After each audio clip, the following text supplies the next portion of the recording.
Bonjour, aujourd'hui je vais te parler du manque de sommeil, qui est tout simplement le deuxième cas de la prise de poids.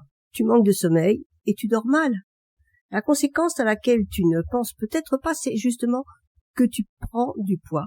Oui, même sans manger plus, ou en mangeant moins. Cela ne change rien. Je me souviens avoir entendu dans mon entourage des personnes affirmer que moins on dort, plus on brûle de calories. Comme si rester éveillé permettait d'éliminer davantage. Eh bien non, c'est une idée reçue, et même une hérésie. Pourquoi le manque de sommeil fait-il grossir? Tout simplement parce que tout dans ton corps fonctionne en synergie. Et le sommeil est un pilier fondamental de l'équilibre hormonal, nerveux, digestif et émotionnel. Quand tu dors mal ou pas assez, la gréline, c'est l'hormone de la faim, augmente. Tu as plus d'appétit. La leptine, l'hormone de la satiété, elle, diminue. Tu ne ressens plus aussi bien quand tu es rassasié. Ton cerveau réclame plus d'aliments gras et sucrés pour rester debout. C'est comme s'il cherchait de l'essence pour tourner à vide. Tu es plus fatigué, donc tu bouges moins, tu dépenses moins, donc moins d'énergie. Le cortisol, l'hormone du stress, grimpe et lui, il favorise le stockage des graisses, surtout au niveau du ventre. Enfin, ton mental devient plus fragile, donc tu es plus sensible aux craquages émotionnels. Moins tu dors, plus ton cerveau réclame des récompenses. Et devine quoi? Il ne demande pas une pomme ou une salade verte, non, pas du tout, mais du sucre rapide, du gras, du réconfort, ah oui, tout ce qu'on aime. La sédentarité ajoutée au manque de sommeil. La deuxième cause fréquente de prise de poids, c'est la sédentarité, bien sûr, mais seulement dans le sens « je ne fais pas assez de sport ». C'est le manque de mouvement global, mais aussi le décalage entre le mental et le corps.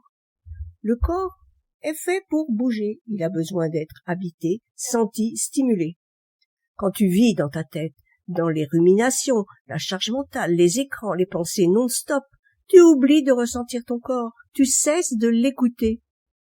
Et c'est là que les signaux s'embrouillent.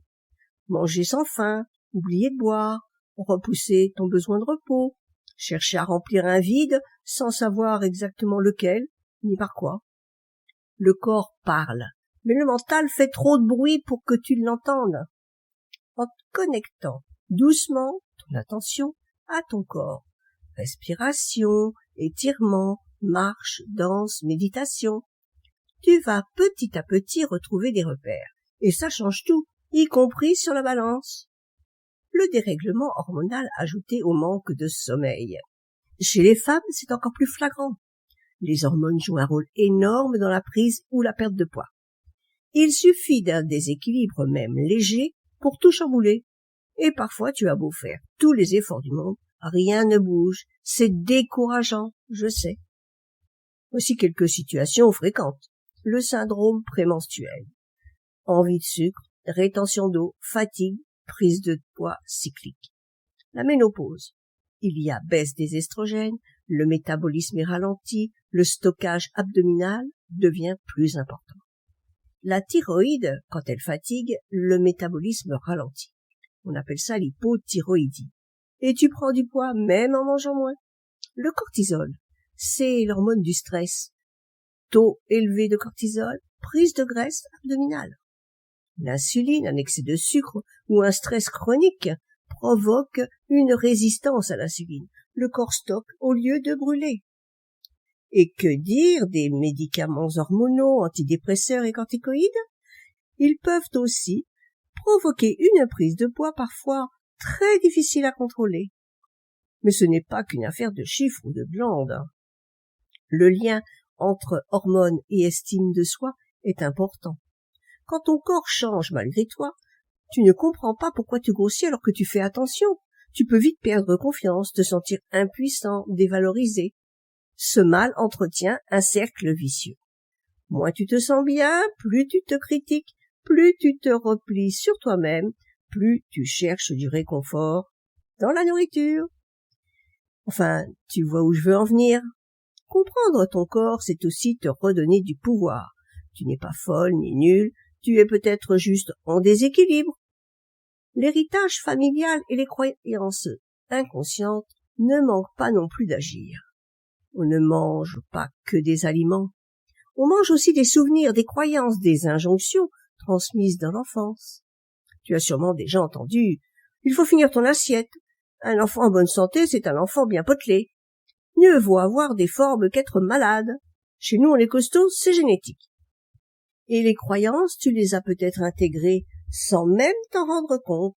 Elles agissent comme un petit logiciel interne. Par exemple, culpabiliser si tu jettes de la nourriture, manger alors que tu n'as plus faim par peur du gaspillage. Tu te dis que tu n'y arriveras jamais parce que c'est dans la famille. Mais ce n'est pas tout. Si tu as été moqué, comparé ou rabaissé à cause de ton poids dans l'enfance, ces mesures restent actives. Même des années plus tard, elles influencent ton rapport à ton corps et à la nourriture. Tant qu'on ne prend pas conscience de ces programmes, ils continuent de guider nos comportements. La bonne nouvelle, c'est qu'on peut le déconstruire à tout âge. Le stress, ennemi silencieux du métabolisme et du manque de sommeil. Oui, le stress chronique est une bombe à retardement pour le corps et la silhouette. Quand tu es stressé en continu, ton organisme reste en état d'alerte. Il sécrète du cortisol. Et oui, encore lui. Du coup, tu augmentes ton appétit, surtout pour le gras et le sucre, tu favorises le stockage de graisse viscérale, tu perturbes ton sommeil, ce qui entretient le cercle vicieux, et tu freines aussi la digestion et l'assimilation des nutriments. Mais ce n'est pas tout. Le stress pousse à grignoter machinalement, manger devient un apaisement. Négliger les repas, trop stressé, trop fatigué, du coup tu ne manges pas à des heures régulières, ni ce qu'il faut. Abandonner les bonnes habitudes, plus de temps, plus d'énergie, alors tu ne fais plus rien. En résumé, le stress te coupe de toi-même et te met sous tension et déséquilibre tout ton système. Gérer ton stress, c'est aussi prendre soin de ton poids. Une prise de poids n'est jamais juste une question de calories. Tu l'as compris, la prise de poids ne se résume pas à « je mange trop ». Il peut avoir des causes multiples, imbriquées. Manque de sommeil, fatigue chronique, émotions non digérées, hormones déréglées, mental surchargé, blessures d'enfance, croyances limitantes, etc. Et parfois, malheureusement, tout cela en même temps. Ce que je veux dire, c'est que ce n'est pas ta faute. Tu n'es pas faible, ni paresseuse, ni sans volonté. Tu es probablement épuisée, confuse, en décalage avec ton corps. Il existe des solutions.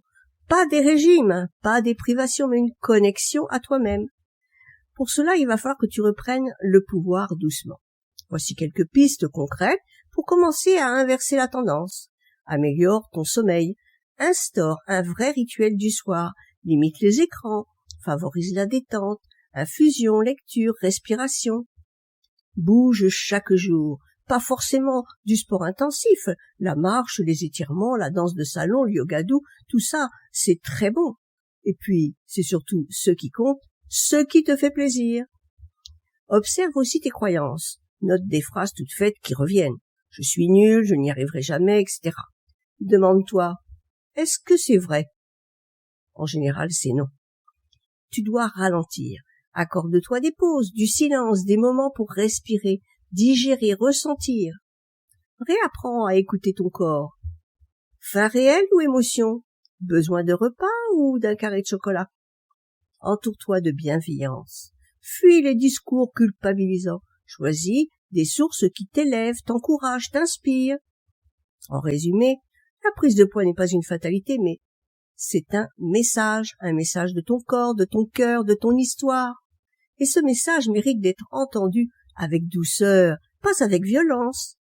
Commence donc par t'écouter, par te reconnecter.